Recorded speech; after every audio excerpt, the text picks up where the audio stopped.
Oh boy.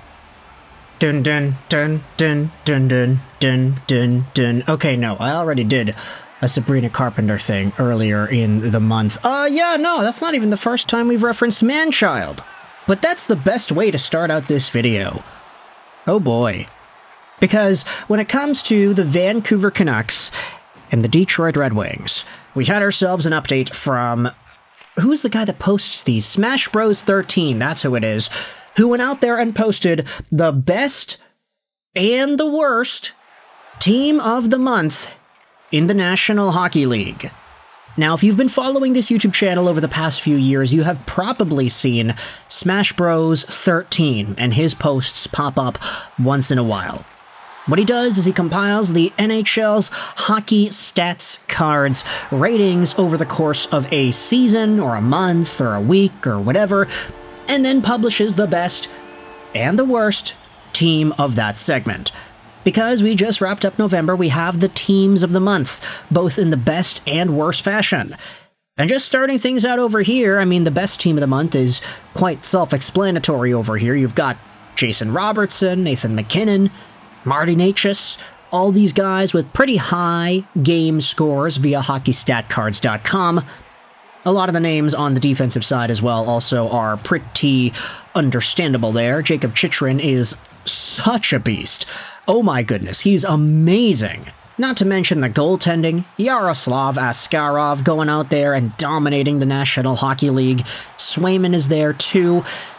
So, for all intents and purposes, these guys have been pretty good. But hey, if you look at the worst team of November, these are the players that had the worst hockey stat cards game scores in the games of the month. The first line of the absolute worst players in November was Barclay Goodrow, Marco Kasper, and Ryan Reeves, each with the lowest positional stat card game scores over here. Goodrow was a -6, Kasper was a -9, and Ryan Reeves was a -5.49. Ay, that's not great. Following on, you've got Miles Wood, Igor Chinikov, Lukas Reichel on that second line, with Trent Frederick, Ben Jones, Isaac Lundestrom, John Beecher, Zach Ostapchuk, and Liam Ugrin rounding out the forward core for the worst team in November. And, yeah, no, there's a Red Wing and there's a Canuck. Not great. The D-Corps gets even worse because you look at the worst defenseman in the National Hockey League in the month of November. It was Albert Johansson with a -18.48 game score. That's terrible. He was double the amount of bad that Marco Kasper was, which is absolutely the worst level of bad out of anybody in the league.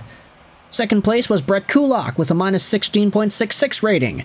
Third place, Tyler Myers of the Vancouver Canucks with a -16.1. And then you have Travis Hamonic with a -14.3, another Red Wing.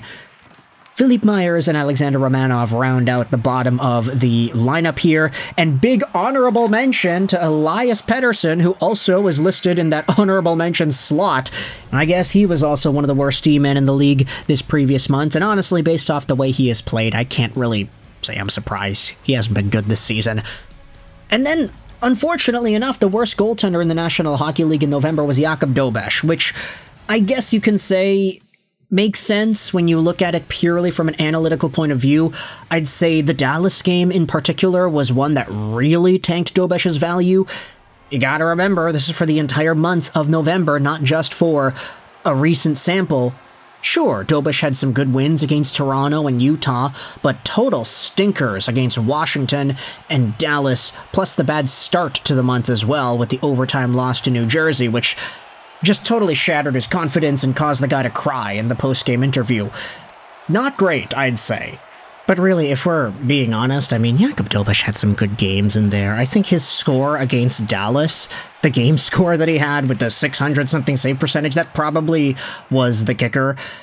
That was so negative that it just brought his entire November profile down. But this isn't a Canadiens video. Let's talk about the 3 Red Wings and the 2 Vancouver Canucks. 3 if you want to say. Elias Pettersson was on the honorable mention list. Yeah, DPD ain't great.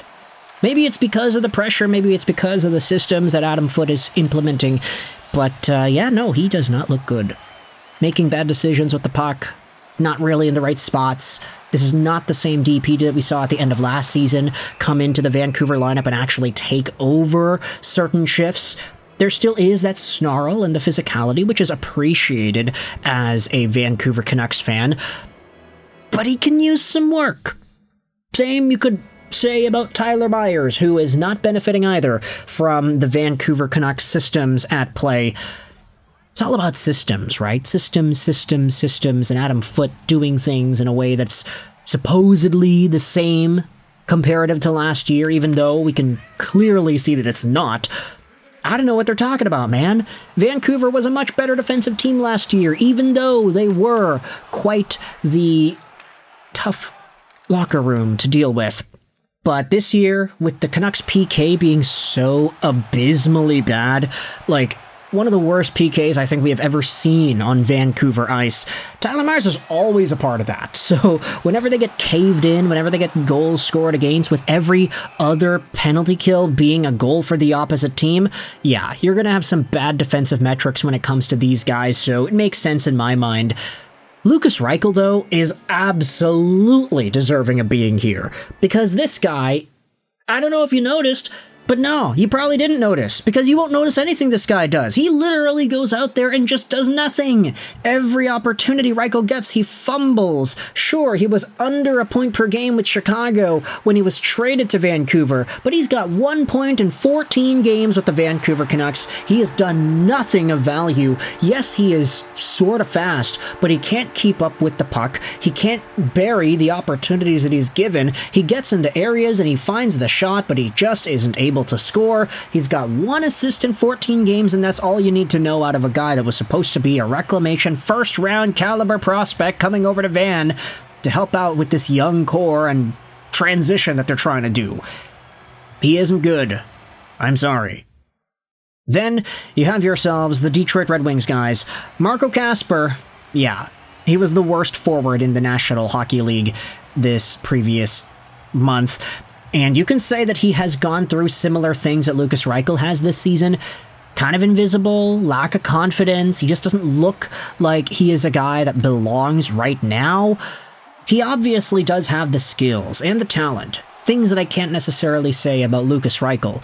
But Marco Kasper looks like he is his own worst enemy at the moment, even though he is doing some pretty reasonably good things. Forechecking, hitting guys, doing some reasonable defensive work, but unfortunately, when your line's going out there and getting scored against, that's when you're going to end up on this list, and Marco Kasper does do exactly that. And you can say the same thing about Albert Johansson. He's been having a pretty rough year, but of course, the fact that he is with Travis Hamonic maybe makes it a little bit worse for him. It's not like anybody can just go out there and atone for the sins of Travis Hamonic, who was also listed on this list over here. He has not been good, and I think a lot of Red Wings fans have been clamoring for Jacob Bernard Docker to be the full-time guy in that spot instead. It's been quite the narrative, I'd say. But Albert Johansson, look, we can give him time. He is still young. Same thing with Marco Kasper. And hell, by that logic, you can say same thing with Lukas Reichel and the Vancouver Canucks. These guys are young. I'd say that Johansson and Kasper, at the very least, they have shown off the talent with the teams that they're on at the moment to give themselves the benefit of the doubt. Reichel has not earned that with the Vancouver Canucks. Travis Hamonic, on the other hand, is just not good. And I mentioned that when the Vancouver Canucks traded this guy over to Ottawa, when the Detroit Red Wings were able to sign this guy in the offseason. We've made videos about Hamonic this entire time he has been in the National Hockey League, starting with his time in Van. And every single time I'm like, yeah, no, the guy's not good. The guy stinks. And what?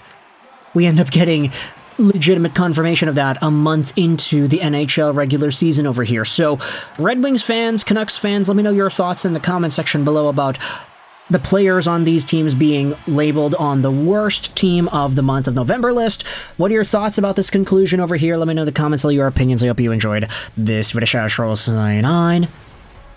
And bye.